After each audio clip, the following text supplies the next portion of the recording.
Hi dears, ഇന്ന് നമ്മൾ നിങ്ങളുടെ മുന്നിലേക്ക് വളരെ പ്രധാനപ്പെട്ട 2 പ്രൊഫഷണൽ കോഴ്സുകളെ കുറിച്ചുള്ള ഡീറ്റെയിൽസുകളാണ് നൽകുന്നത്.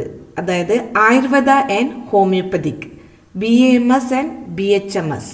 ഇതിലേക്ക് നമുക്ക് എങ്ങനെ അഡ്മിഷൻ ലഭിക്കും, ഏതൊക്കെ കോളേജുകളാണുള്ളത്, ഓൾ ഇന്ത്യ കോട്ടയിൽ എങ്ങനെയാണ് അലോട്ട്മെന്റ് എന്നീ കാര്യങ്ങളാണ് നമ്മൾ ഈ വീഡിയോയിലൂടെ നിങ്ങളോട് ഷെയർ ചെയ്യുന്നത്. ലാസ്റ്റ് റാങ്ക് ഡീറ്റെയിൽസും നമ്മൾ പറയുന്നതായിരിക്കും. ഫസ്റ്റ് അലോട്ട്മെന്റ് പ്രോസസ് എങ്ങനെയാണെന്ന് നോക്കാം. ഇപ്പൊ ആയുർവേദ ആയാലും ഹോമിയോപ്പതിക് ആയാലും നീറ്റിന്റെ റാങ്ക് അടിസ്ഥാനത്തിലാണ് അലോട്ട്മെന്റ് നടക്കാറുള്ളത്. നിങ്ങൾക്ക് എല്ലാവർക്കും അറിയാവുന്ന കാര്യമാണ്. ഒന്നാമതായിട്ട് 15% ഓൾ ഇന്ത്യ കൗൺസിലിംഗ് വഴിയാണ് BAMSഉം BHMSനും സീറ്റുകൾ അലോട്ട് ചെയ്തിരിക്കുന്നത്. അത് ആയുഷിന്റെ വെബ്സൈറ്റ് മുഖാന്തരമാണ്. അപ്പം എല്ലാവർക്കും ശ്രദ്ധിക്കുക, ആയുഷിന്റെ വെബ്സൈറ്റ് എന്ന് പറഞ്ഞു കഴിഞ്ഞാൽ www.aacc.gov.in ആണ്. ബാക്കി വരുന്ന 85%ലേക്കും നമ്മുടെ കീം മുഖാന്തരമാണ് അലോട്ട്മെന്റ് നടക്കുക. കീമിന്റെ സൈറ്റ് അഡ്രസ് cee.kerala.gov.in അതായത് ആയുഷിന്റെ വെബ്സൈറ്റിൽ ഓൾ ഇന്ത്യ കോട്ടയിലേക്ക് അപേക്ഷിക്കാം നമുക്ക്. ഇപ്പൊ ഓൾ ഇന്ത്യ കോട്ടയിൽ തന്നെ ഗവൺമെന്റ് ഉണ്ടാവും, സെൽഫ് ഫിനാൻസിങ് കോളേജുകൾ എല്ലാം ഉണ്ടാകും. അപ്പൊ അതിലേക്കെല്ലാം തന്നെ 15% സീറ്റ് റിസർവ്ഡ് ആണ്. ഇനി രണ്ടാമത് നമ്മൾ നീറ്റിന്റെ റിസൾട്ട് വന്നതിന് ശേഷം കേരള മെഡിക്കൽ റാങ്ക് തയ്യാറാക്കും. അതിനുശേഷമാണ് നമുക്ക് കീമിൽ അപേക്ഷിക്കാൻ പറ്റുക.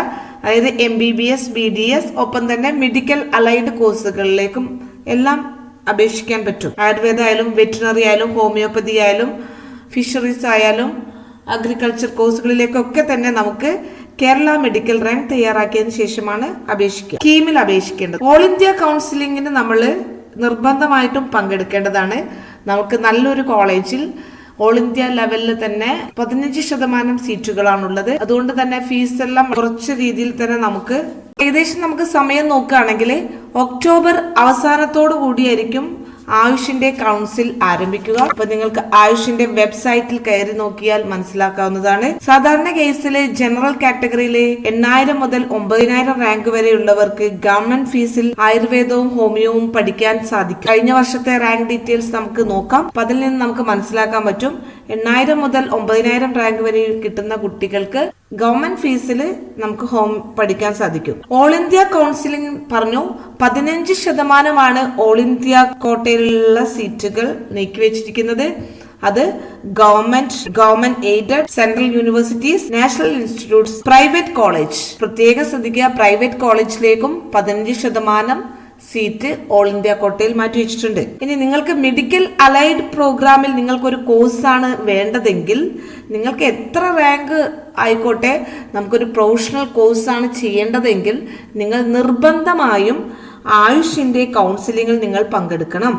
ആയുർവേദ, ഹോമിയോ, സിദ്ധ, യുനാനി ഇതെല്ലാം തന്നെ നമുക്ക് ആയുഷിന്റെ വെബ്സൈറ്റിലൂടെയാണ് അപേക്ഷിക്കേണ്ടതെന്ന് പ്രത്യേകം മനസ്സിലാക്കുക.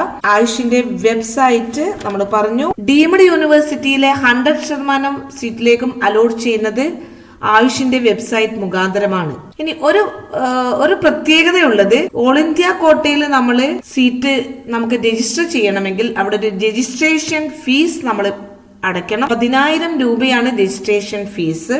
അതാണ് പ്രത്യേകം ശ്രദ്ധിക്കേണ്ടത്. അഥവാ നമുക്ക് രജിസ്റ്റർ ചെയ്ത് നമുക്ക് അവിടെ ജോയിൻ ചെയ്യുന്നില്ലെങ്കിൽ നമുക്ക് ആ 10,000 രൂപ തിരിച്ചു കിട്ടാവുന്നതാണ്. ഇനി അത് ഡീംഡ് യൂണിവേഴ്സിറ്റിയിലാണ് നമുക്ക് ഓപ്ഷൻ രജിസ്റ്റർ ചെയ്യുന്നതെങ്കിൽ 50,000 രൂപയാണ് നമ്മൾ അടയ്ക്കേണ്ടത്. അത് പ്രത്യേകം വിദ്യാർത്ഥികൾ ശ്രദ്ധിക്കണം. എന്നാൽ മാത്രമേ നമുക്ക് ഓപ്ഷൻ രജിസ്ട്രേഷൻ ലിങ്ക് ഓപ്പൺ ആവുകയുള്ളൂ. നമ്മൾ ആ ഫീ എമൗണ്ട് അടച്ചാൽ മാത്രമേ അവിടെ രജിസ്ട്രേഷൻ നമുക്ക് സാധ്യമാവുകയുള്ളൂ. ഗവൺമെന്റ് കോളേജിൽ BAMSന് 263 കോളേജുകളാണുള്ളത്. ആ ഓരോ 263 കോളേജിലേക്കും 15% സീറ്റ് മാറ്റിവെച്ചിട്ടുണ്ട്. പ്രൈവറ്റ് കോളേജുകൾ 185 ആണ്, 185. Deemed universities 7 കോളേജുകളാണുള്ളത്. അതിന്റെ പ്രത്യേകത, അതില് മുഴുവൻ സീറ്റുകളും 100% ഓൾ ഇന്ത്യ കോട്ടയിലൂടെയാണ് ഫില്ല് ചെയ്യുന്നത്. ഇതെല്ലാം ഫില്ല് ചെയ്യുന്നത് നമുക്ക് രജിസ്റ്റർ ചെയ്യേണ്ട ആയുഷിന്റെ വെബ്സൈറ്റ് മുഖാന്തരമാണ്, മനസ്സിലാക്കുക. ഇനി ഹോമിയോ, BHMSന് നമ്മൾ ഓൾ ഇന്ത്യ കോട്ടയിലാണ് അപേക്ഷിക്കുന്നതെങ്കിൽ അവിടെ ഗവൺമെന്റ് കോളേജ് 39 ഉണ്ട്, പ്രൈവറ്റ് കോളേജ് 143 ഉണ്ട്, ഡീംഡ് യൂണിവേഴ്സിറ്റീസ് 6 എണ്ണമാണ്. കേരളത്തില് പ്രൈവറ്റ് ആയിട്ടുള്ള ഹോമിയോ കോളേജുകൾ ഇല്ല. അപ്പൊ ഇതിലേക്കൊക്കെ തന്നെ ഈ ഗവൺമെന്റ് കോളേജ് എന്ന് പറഞ്ഞാൽ കേരളത്തിലെ കോളേജുകളും ഉൾപ്പെടും കേട്ടോ, അതുകൂടി നമ്മൾ മനസ്സിലാക്കാം. എല്ലാ കോളേജുകളും കൂടി മൊത്തത്തിലാണ് 15% അലോട്ട് ചെയ്തിരിക്കുന്നത്. ഇനി നമ്മൾക്ക് കേരളത്തിന്റെ പുറത്തൊന്നും പഠിക്കാൻ താല്പര്യമില്ലാത്ത കുട്ടികളാണെങ്കിൽ അവർ ആയുഷിന്റെ കൗൺസിലിംഗിൽ പങ്കെടുക്കേണ്ട കാര്യമില്ല. അപ്പൊ നമ്മളത് ഡിസൈഡ് ചെയ്യുക. നമ്മൾ കോളേജുകളൊക്കെ നമ്മുടെ വെബ്സൈറ്റുകളിലൊക്കെ ഉണ്ട്, ഏതൊക്കെ കോളേജുകളാണ് നമ്മൾക്ക് പോകാൻ പറ്റുന്നത്, ഫീസ് കാര്യങ്ങളൊക്കെ തന്നെ നിങ്ങൾ ഒന്നും കൂടി നന്നായിട്ട് പഠിക്കുക. നമ്മുടെ റിസൾട്ട് ഇപ്പം വരികയാണ്. ഇനി നിങ്ങൾക്ക് കേരളത്തിൽ തന്നെ പഠിക്കണമെന്ന് ആഗ്രഹിക്കുന്ന ഒരുപാട് കുട്ടികളുണ്ടാവും. അവർക്ക് നീറ്റിന്റെ റിസൾട്ട് വന്നു കഴിഞ്ഞാൽ നമ്മുടെ കീം റാങ്ക് ലിസ്റ്റ് തയ്യാറാകും. അത് മുഖാന്തരം നമ്മൾക്ക് നമ്മുടെ വെബ്സൈറ്റ് അഡ്രസ്, സ്കീമിന്റെ വെബ്സൈറ്റ് അഡ്രസ് ആയ cee.kerala.gov.in നിങ്ങൾ ഓപ്ഷൻസ് രജിസ്റ്റർ ചെയ്യേണ്ടത്. ഇപ്പൊ ആയുർവേദ കോളേജുകൾ ഏതൊക്കെയാ നോക്കുക. ഗവൺമെന്റ് കോളേജുകളുണ്ട്, പ്രൈവറ്റ് സെൽഫ് ഫിനാൻസിംഗ് ഉണ്ട്, അതുപോലെ തന്നെ എയ്ഡഡ് ആയുർവേദ കോളേജുകളുണ്ട്. അവരുടെ സീറ്റ് ഫീസ് ഘടന എന്തൊക്കെയാ നമുക്ക് നോക്കാം. ഗവൺമെന്റ് ആയുർവേദ കോളേജ് കണ്ണൂരുള്ളതാണ്, 75 സീറ്റാണ്. അതുപോലെ തന്നെ ഗവൺമെന്റ് ആയുർവേദ കോളേജ് എറണാകുളം 63 സീറ്റാണ്. ഗവൺമെന്റ് ആയുർവേദ കോളേജ് തിരുവനന്തപുരം 88 സീറ്റാണ്. എയ്ഡഡ് ആയുർവേദ കോളേജുകളാണ് പറയുന്നത്, 2 കോളേജുകളാണ് എയ്ഡഡ് ഉള്ളത്. VPSV ആയുർവേദ കോളേജ് എടരിക്കോട് കോട്ടക്കൽ, നമ്മുടെ കോട്ടക്കൽ ആയുർവേദശാല എന്ന് പറയാറുണ്ട്, മലപ്പുറത്താണ് 63. വൈദ്യരത്നം ആയുർവേദ കോളേജ് തൃശൂർ ആണ്, 60 സീറ്റാണ്.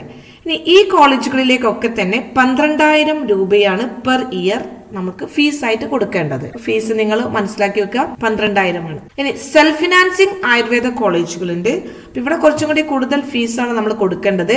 Ahalya Ayurveda medical college Palakkad 60 seat, ഇവിടെ എല്ലാം 60 സീറ്റുകളാണുള്ളത്. Ashtamangalam Ayurveda college Palakkad, Mannam Ayurveda cooperative college Pathanamthitta, Nangeli Ayurveda medical college Kothamangalam, Pankaja Kasthuri Ayurveda college 60 സീറ്റുകളാണ്.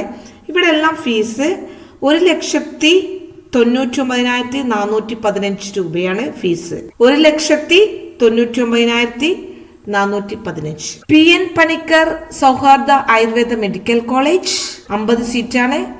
MVR Ayurveda medical college Kannur 60 seat. Santhigiri Ayurveda medical college Palakkad 50 seat. Sreenarayana institute of ayurvedic studies 60 seat. Vishnu ayurvedic college Palakkad 60 seat. അപ്പൊ ഇതിന്റെ കോഡാണ് ഇത്. കോഡ് നിങ്ങൾ നോക്കുക. PPA എന്ന് പറഞ്ഞാൽ ഓരോ കോളേജിന്റെയും കോഡുകളായിട്ടാണ് ഇവിടെ കൊടുത്തിട്ടുള്ളത്. ഇതിന്റെയൊക്കെ 30 സീറ്റിലേക്കാണ് കീമിന്റെ അലോട്ട്മെന്റ് നടക്കുന്നത്. പ്രൈവറ്റ് സെൽഫ് ഫിനാൻസിംഗ് കോളേജിലേക്ക് 30 സീറ്റുകൾക്കാണ് അലോട്ട്മെന്റ് നടക്കുന്നത്. ഹോമിയോപ്പതിക് അതായത് BHMS കോളേജുകളും ഉണ്ട് കേരളത്തിൽ. നമുക്ക് കേരളത്തിന്റെ വെളിയിൽ പഠിക്കാൻ ആഗ്രഹമില്ലെങ്കിൽ കേരളത്തിലെ കീമിലൂടെ തന്നെ ഇതേ വെബ്സൈറ്റ് തന്നെ cee.kerala.gov.in വെബ്സൈറ്റിൽ തന്നെയാണ് നമ്മൾ അപേക്ഷിക്കേണ്ടത്. Government homoeopathic medical college Karaparamba 63 സീറ്റാണുള്ളത്. അതുപോലെ തന്നെ government homoeopathic medical college Thiruvananthapuram 63 സീറ്റാണ്. ഈ 2 കോളേജുകളിൽ 2,087 രൂപയാണ് ഫീസ് അടയ്ക്കേണ്ടത്. വളരെ കുറഞ്ഞ ഫീസാണ് BHMSന് നമുക്ക് പഠിക്കാനുള്ളത്. Doctor Padiyar memorial homoeopathic medical college Ernakulam 63 സീറ്റ്. കോട്ടയത്തുള്ള NSS ഹോമിയോപ്പതിക് മെഡിക്കൽ കോളേജ് 63 സീറ്റ്. Sree Vidyadhiraja homoeopathic medical college 63. ഈ കോളേജിലേക്കൊക്കെ തന്നെ ഫീസ് 2,087 ആണ്. അപ്പൊ വിദ്യാർത്ഥികൾ ശ്രദ്ധിക്കുക. നമുക്ക് പ്രൊഫഷണൽ കോഴ്സിനാണ് ആഗ്രഹിക്കുന്നതെങ്കിൽ നിങ്ങൾക്ക് ആയുഷിന്റെ വെബ്സൈറ്റിലോ കീമിന്റെ വെബ്സൈറ്റിലോ നിങ്ങൾക്ക് അപേക്ഷിക്കാവുന്നതാണ്. ഇനി നമുക്ക് കഴിഞ്ഞ വർഷത്തെ ലാസ്റ്റ് റാങ്ക് ഡീറ്റെയിൽസും കൂടി പരിശോധിക്കാം. ആയുർവേദത്തിനായാലും ഹോമിയോപ്പതിക്കായാലും ലാസ്റ്റ് റാങ്ക് ഡീറ്റെയിൽസുകൾ നോക്കി നിങ്ങളുടെ സീറ്റുകൾ ഏത് കോളേജിലായിരിക്കും എന്നുള്ള ഒരു ഐഡിയ നിങ്ങൾക്ക് ഉണ്ടാക്കാൻ പറ്റും. അപ്പൊ ഇത് ഞാൻ ഇവിടെ സ്ക്രോൾ ചെയ്യുന്നുണ്ട്. നിങ്ങളത് പോസ് ചെയ്തിട്ട് നിങ്ങളുടെ കോളേജുകൾ ഏതാണെന്ന് മനസ്സിലാക്കാം. കഴിഞ്ഞ വർഷത്തെ BHMSന്റെ കോളേജുകളാണ്. ഇവിടെ നമ്മള് ജനറൽ ആണ്, ആദ്യം SM ആണ്, പിന്നെ റിസർവേഷൻ കാറ്റഗറീസ് ആണ് കൊടുത്തിരിക്കുന്നത്. അപ്പൊ വിദ്യാർത്ഥികളെ ഇതൊന്ന് നിങ്ങൾക്ക് സ്ക്രോൾ ചെയ്യാം, നിങ്ങളൊന്ന് നോക്കി മനസ്സിലാക്കുക. ഞാൻ എല്ലാം ഒന്നും വായിക്കുന്നില്ല. ഇപ്പം doctor Padiyar memorial medical college homoeopathic കിട്ടിയിരിക്കുന്ന ജനറൽ കിട്ടിയിരിക്കുന്ന ലാസ്റ്റ് റാങ്ക് 8,812 ആണ്. ഇവിടെ നോക്കുക, പ്രതീക്ഷയ്ക്ക് വകയുണ്ട്. നിങ്ങൾക്ക് ഒരു 10,000 റാങ്ക് വരെ ഉണ്ടെങ്കിൽ തന്നെ നിങ്ങൾക്ക് BHMSO BMSO പ്രൊഫഷണൽ കോഴ്സുകൾക്ക് കിട്ടാനുള്ള സാധ്യതയുണ്ട്. അതുകൊണ്ട് ഏതൊക്കെ കോളേജുകളാണ് എന്ന് നന്നായി മനസ്സിലാക്കുക. ലാസ്റ്റ് റാങ്ക് വന്നിരിക്കുന്നത് നോക്കുക. ഇതിലൊരു പഠനം നടത്തി നിങ്ങളുടെ ഒരു വർക്ക്ഷീറ്റ് തയ്യാറാക്കുന്നത് നന്നായിരിക്കും. ഇനി BAMS ഉണ്ട്, ആയുർവേദ കോളേജ്. ഇവിടെ 7055 ജനറൽ കാറ്റഗറിയിൽ വന്നിരിക്കുന്നത്. റിസർവേഷൻ കാറ്റഗറി ഇവിടെ കൊടുത്തിട്ടുണ്ട്. ഇത് വിദ്യാർത്ഥികൾ നോക്കി മനസ്സിലാക്കാവുന്നതാണ്. കുട്ടികളെ, നമ്മളിങ്ങനെ ലേറ്റസ്റ്റ് അപ്ഡേറ്റ്സുമായിട്ട് നിങ്ങളുടെ മുന്നിലേക്ക് വരുന്നതായിരിക്കും. അപ്പം നിങ്ങൾക്ക് നീറ്റിന്റെ റിസൾട്ട് വരാനിരിക്കുന്നു. അതുകൊണ്ട് തന്നെ എല്ലാ കാര്യങ്ങളും നിങ്ങളുടെ ആഗ്രഹിക്കുന്ന കാര്യങ്ങൾക്കൊക്കെ തന്നെ നമ്മുടെ സപ്പോർട്ട് ഉണ്ടായിരിക്കുന്നതായിരിക്കും. അതുകൊണ്ട് നിങ്ങൾ ദയവ് ചെയ്ത് ഒന്ന് സബ്സ്ക്രൈബ് ചെയ്യുക, ഒപ്പം ഈ ബെല്ലൈക്കണും ഒന്ന് പ്രസ് ചെയ്യുക. അപ്പോൾ നമ്മളിടുന്ന ലേറ്റസ്റ്റ് അപ്ഡേറ്റ്സുകൾ നിങ്ങൾക്ക് ലഭിക്കുന്നതായിരിക്കും. Thank you for watching.